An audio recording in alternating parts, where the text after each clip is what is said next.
Bonjour à tous, mon nom est Francine Mainville, des éditions Dédicaces.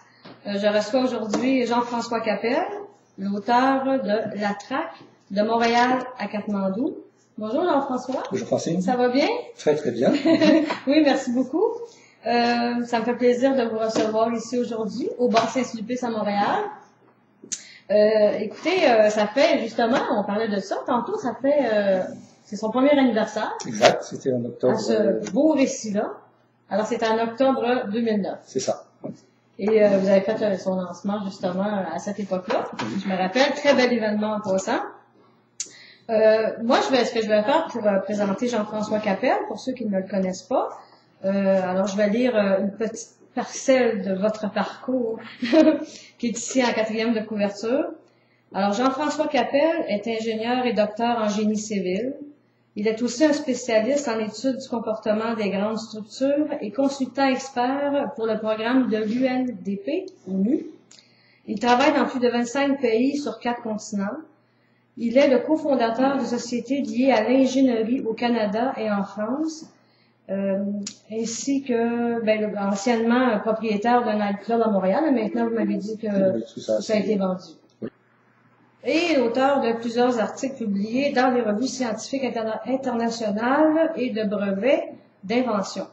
Il partage son temps entre le Québec et la Provence. Est-ce que c'est toujours le cas? C'est toujours vrai. C'est vrai de la face. Alors, vous êtes moitié ici au Québec et la moitié plus souvent au Québec qu'en France. Okay. Pour diverses raisons.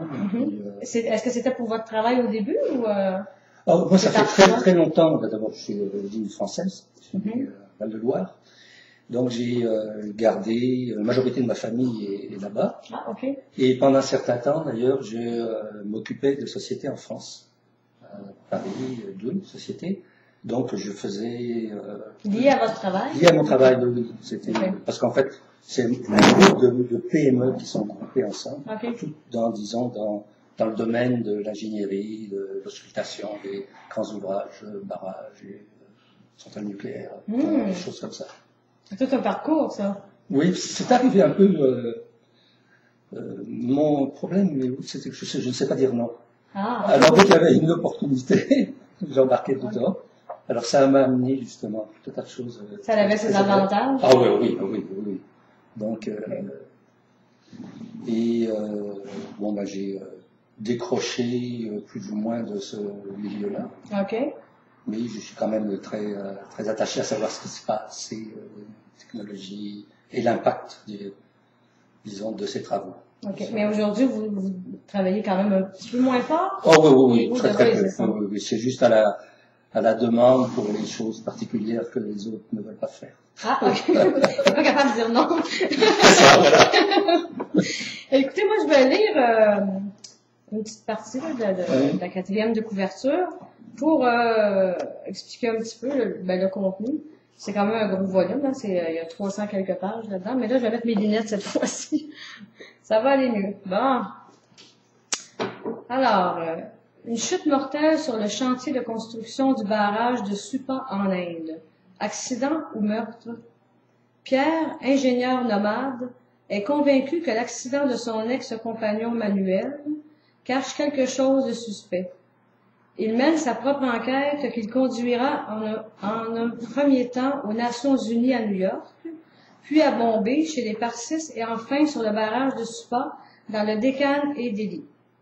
Le décès de Manuel, suivi par 2 meurtres, déclenche une enquête en Inde sous la direction de la passionnée inspectrice Indira Kumar. En compagnie de son ami Nick, masseur fétiche et ancien hippie, il continue la poursuite jusqu'au contrefort de l'Himalaya au Népal. Avec l'aide de rebelles maoïstes, ils feront de curieuses rencontres et découvriront dans la vallée de la rivière Karnali la cause de l'assassinat de Manuel. De traqueur, Pierre, devenu traqué, réussit à fuir le Népal avec Nick et à rejoindre Delhi après un voyage mouvementé. Finalement, de retour à Montréal, il attend le résultat du piège mis en place à Katmandou, émaillé d'anecdotes ayant lieu dans les clubs gays de Montréal, New York et Delhi. L'histoire se déroule au milieu des années 80, alors que le sida fait ses premières victimes. ça semble vraiment, mais moi je l'ai lu en fait, là, mais quand on lit ça, là, ça semble extrêmement intéressant. Merci. Ben moi je l'ai trouvé, moi je vous dis bravo là, en passant. Là.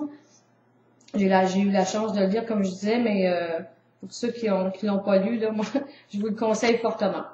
Et puis, qu'est-ce qui est intéressant, que vous m'avez dit tout à l'heure, c'est que vous avez une suite à ce récit-là. Oui.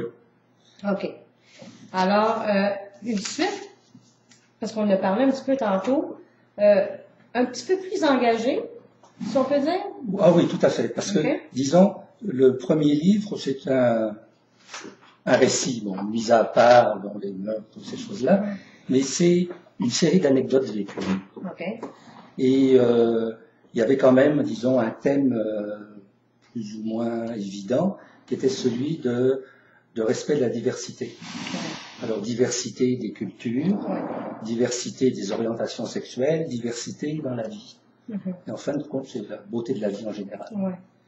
Et puis, je me suis aperçu, après en réfléchissant, que j'avais des thèmes qui m'étaient chers et que je voulais passer de façon plus directe. Et d'ailleurs, dans l'interview avec Thierry Rollet, oui, Thierry Rollet, je vais le mentionner pour ceux qui ne savent pas. Thierry Rollet, c'est un de nos, c'est un agent littéraire en fait en France, alors qu'il a fait une entrevue via Internet avec M. Capel. Oui. Alors, dans la question que je me posais, quels étaient mes thèmes et autres, là, quand j'ai bien réfléchi, je dis oui, il y a des choses que je dois dire. Oui. Et par contre, le dire sous forme d'un essai ou un article, bon, ça n'a pas beaucoup d'intérêt. C'est vrai. Et donc, je vais mettre ça dans des romans, fiction. Alors, la suite de la traque, qui pour l'instant va s'appeler Onde de choc, se passe, disons, au Canada, au Québec, en Abitibi, et au Pérou, surtout au plateau, là, dans le domaine des mines. Parce que ça, c'est un domaine où, disons, il y a beaucoup de choses à dire sur ce qui est non-respect des populations autochtones et pollution et saccage. On profite du pays, on s'en va en laissant. Et le Canada, en particulier, a un très mauvais rôle dans ce domaine. Mais vous m'avez justement parlé d'un article que vous avez lu récemment hier, en fait. Oui, c'est hier. Oui. C'est ça, je vais vous lire le titre. C'est un article qu'il y a eu dans la presse. Oui, c'est hier. OK. C'est les minières canadiennes pourront continuer à agir en toute impunité à l'étranger. Oui. Okay. Parce qu'il y a eu un projet. Mais vous, je m'excuse parce que là, ça a été publié hier, mais vous aviez... Ah oui, c'est parce que je connais ce milieu. Oui, c'est ça. Disons, et puis... là, je me suis dit que c'était temps, disons, de parler de certaines choses. Ouais. Mais sous forme d'un roman, fiction. Avec ses vérités. Avec ses vérités. Oui. Et ça colle plus, hein, dans ce temps-là. Ah ben oui, parce que... C'est plus acceptable. Bon, quand on voit que même un député au fédéral n'est pas capable de faire passer un projet de loi sur ça, disons quelqu'un qui n'est pas connu ou chose, c'est évident qu'il y aurait rien. Je comprends.